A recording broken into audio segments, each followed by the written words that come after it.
So what have we here? I think invention number 28, something like that. And you can see, now anybody who owns a yacht or any sort of weather station will recognise this. It's called an anemometer, and that measures wind speed.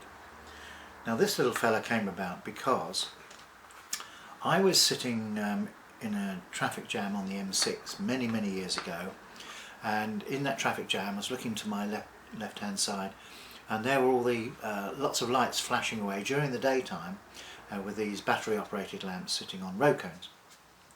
And I thought, that can't be right, there's a little photoelectric cell in there and it's setting off during the daytime. A, it's a waste of battery, and B, it was not doing anything because it was the daytime. So I asked myself, well, is there a way we can actually get some lights reflection or something like that? Could we get some reflectors to rotate? And I thought of maybe magnets, so putting injection moulding something and putting north magnets versus repelling a north magnet, and so on and so forth, and then the whole thing would rotate. However, that would mean that whoever put this road cone next to it with magnets on it would have to get the spacing right. So it was no good.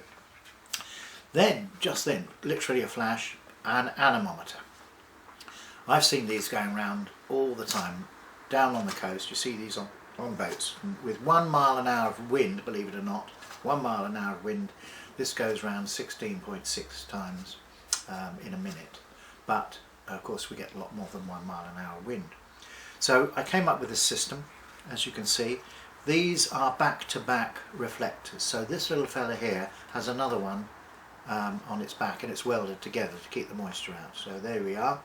So you've got 6 reflectors, and there's no point at any one time, if that's sitting on a road cone, that you can't see it flash. So even stationary, it's got a reflector on the top of a road cone, but they basically continue to go round.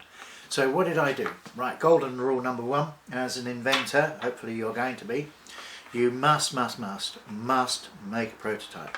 You must make a prototype. And I did. How did I do it? Well, believe it or not, ball cocks which go in water tanks work out the level of when to turn the water off and not. They float on top of the water.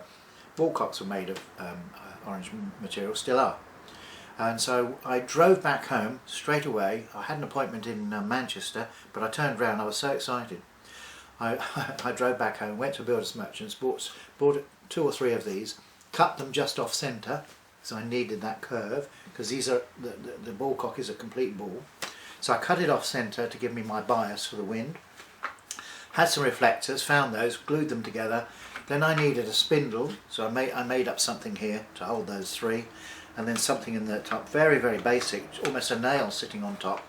And then I put it on my driveway post. And I drove away from it without looking at it and turned the car around. And when I turned the car around, I couldn't believe it. I'm almost crying now because I cried. It was flashing. It went round and round and round and flashing. There it is. This fella's called Rotolite. Sits on any road cone, and if you want to know why all road cones have got holes in it, it's because of this little fella here, so that we could push it through and then snap it in with a nice little connection piece.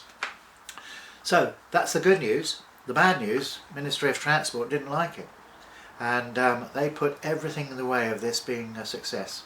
And this is going out on record, and hopefully they can sue me because they've only got to look at their correspondence to show this happened. And it's a real shame because in the end they did approve it, but every contractor who was working on the roads had to get the permission from the Ministry of Transport to use these in any particular roadworks. Well, contractors aren't going to do that. They just go to the merchants, buy a load of flashing lights, and away you go. Now those flashing lights have got big batteries. You probably look at them if you look at them on the roads today, and they're dangerous. They do fly off, cars hit them, they have killed people. This isn't dangerous. And look at the cost in batteries. And now we're in 2022, and this is 50 years old. We're in 2022. It's about time it's made a comeback, and that's something I'm looking at the moment.